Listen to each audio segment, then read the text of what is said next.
Бүгінгі өтетін тақырыбымыз тірі ағзалар үшін қысымның маңыздылығы. Атмосфералық және артериялық қысымды өлшеу.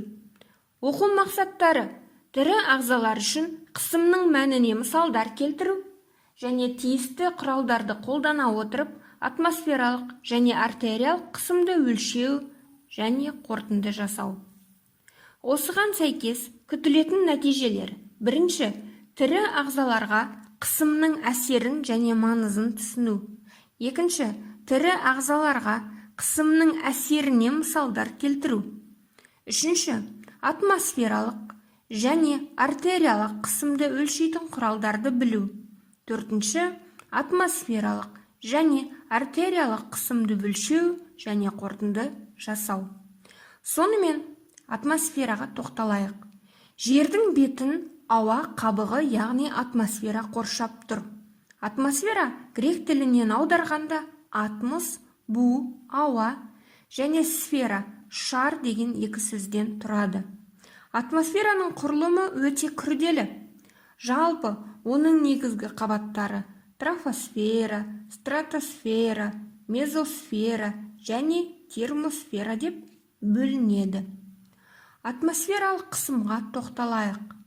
Атмосфералық қысым дегеніміз жердің бетіне және ондағы барлық денелерге ауаның түсіретін күші. Енді атмосфералық қысымды қалай анықтаймыз? Атмосфералық қысым сынап бағанының биіктігі бойынша есептейді. Атмосфералық қысымның бірлігі ретінде 1 мм сынап бағаны алынады. Мына суретте 17 ғасырда өмір сүрген итальян ғалымы Торричеллидің тәжірибесінен кескіндеме көрсетілген. Торричелли ұзындығы 1 метр болатын шыны түтіктің ішін сынаппен толтырады да, сынап құйылған ыдысқа төңкеріп қояды. Сол кезде түтіктің ішіндегі сынаптың біраз бөлігі ыдысқа төгіледі.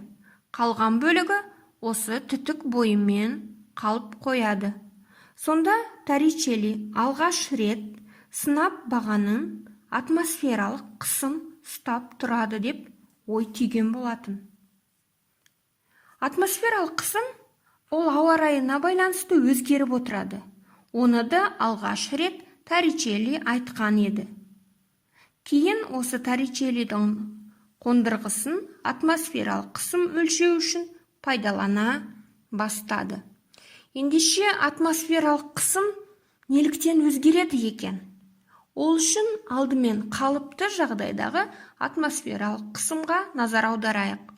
0 градус температурада қалыпты жағдайда атмосфералық қысым 760 мм сынап бағанына тең. Ал енді әрбір 12 метрге көтерілген сайын, яғни биіктік артқан сайын, осы сынап бағаны 1 мм төмендей бастайды. Сәйкесінше тауға шыққан сайын қысым азаяды. Ендеше атмосфералық қысымның деңгейі неге тәуелді екендігін жеке-жеке айтып кетейік. Сонымен бірінші, ол биіктікке тәуелді. Екінші, ол температураға тәуелді. Үшінші, географиялық орнына тәуелді. Төртінші, ауа ағынының қозғалысына тәуелді болады. Сонымен атмосфералық қысымды қалай өлшейміз? Атмосфералық қысымды өлшеуге арналған құрал барометр деп аталады.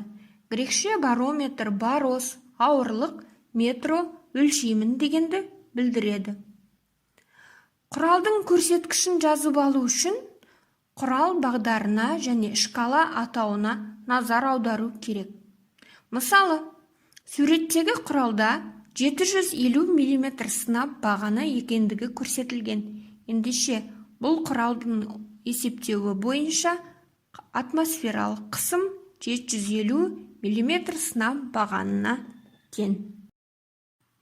Енді қан қысымы және артериялық қысымға назар аударайық. Қанның, қан тамырларының қабырғасына түсіретін қысымын қан қысымы деп атайды.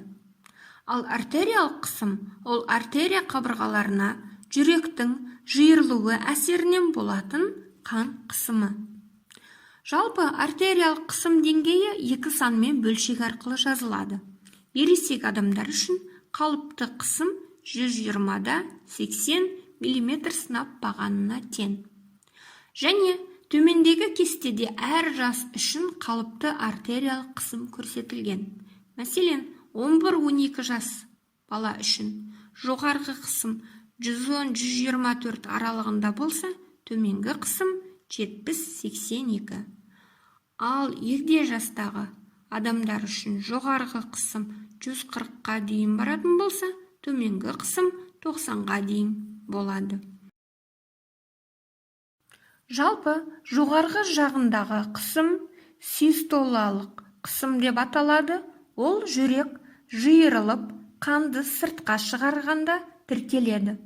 Ал төменгі жағындағы қысым диастолалық қысым деп аталады. Жүрек максималды босаңсығанда тіркеледі. Енді осы артериялық қысымды қалай өлшейміз? Адамның артериялық қысымын өлшейтін құралды тонометр деп айтамыз. Суретте сіздерде электронды және механикалық тонометр көрсетілген. Электронды тонометрлер жартылай автоматты немесе автоматты болып бөлінеді. Автоматты тонометрді қалай қолданамыз? Ол үшін бірінші манжетті киіп, жүрек тұсы деңгейіне бекіту керек. Тыныштықты сақтаймыз. Екінші, іске қосу батырмасын басамыз, яғни старт. Үшінші, манжет ауамен үрленгенше күтеміз. Төртінші, нәтиже автоматты түрде көрсетіледі. Суреттегі көріп тұрғанымыздай, жоғарғы қысым 118 болатын болса, төменгі қысым 65-ті көрсетіп тұр. Жалпы адамның артериялық қысымын өлшей отырып, біз оның денсаулығының, жай-күйінің қандай болатындығын білеміз. Егер артериялық қысым деңгейі көтеріліп кетсе, біз оны гипертония деп атап, түсіруге тырысамыз. Кей жағдайда артериялық қысым деңгейі төмендеп кетсе, онда гипотония деп атап, оны да көтеруге тырысамыз.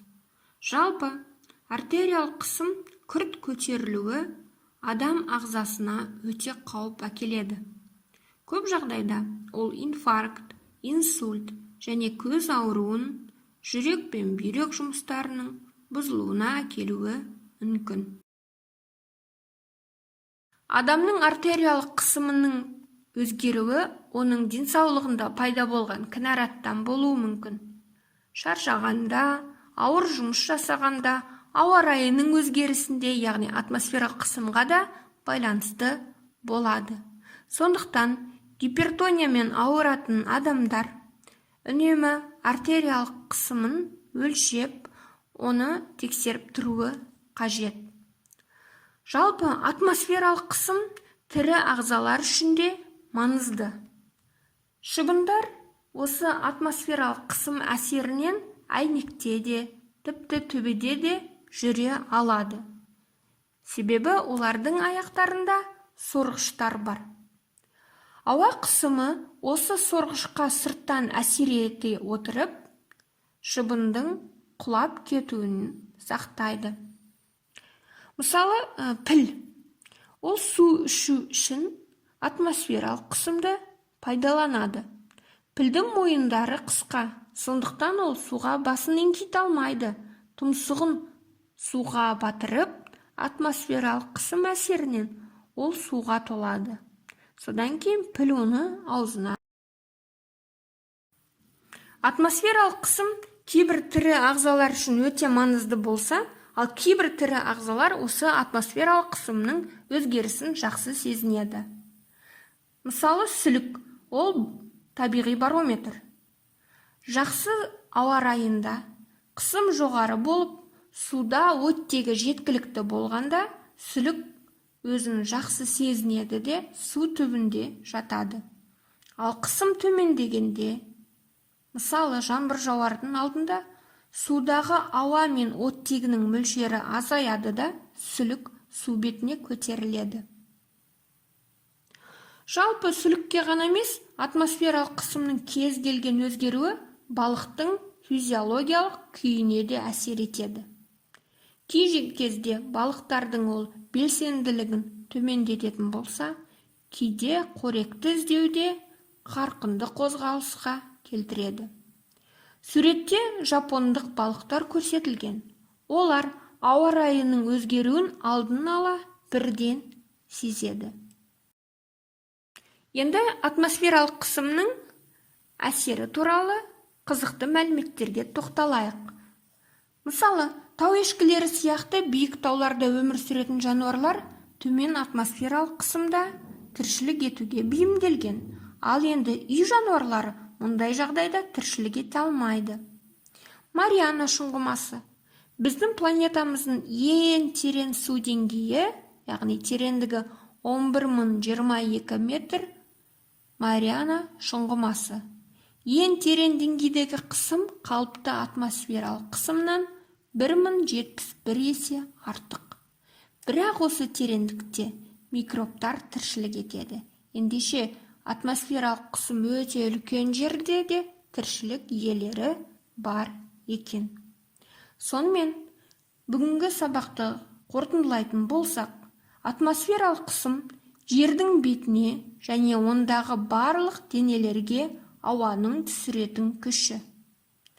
Қалыпты жағдайда атмосфералық қысым 760 мм сынап бағанына тең. Әрбір 12 метрге көтерілген сайын сынап бағаны 1 мм-ге төмендейді. Артериялық қысым артерия қабырғаларына жүректің жиырылуы әсерінен болатын қан қысымы. Атмосфералық қысымды өлшеуге арналған құрал барометр деп аталады. Адамның артериялық қысымын өлшейтін құралды тонометр деп атаймыз. Сонымен, оқу мақсатына қайта оралатын болсақ, бүгін сендер бірінші, тірі ағзалар үшін қысымның мәніне мысал келтіруді үйрендіңдер.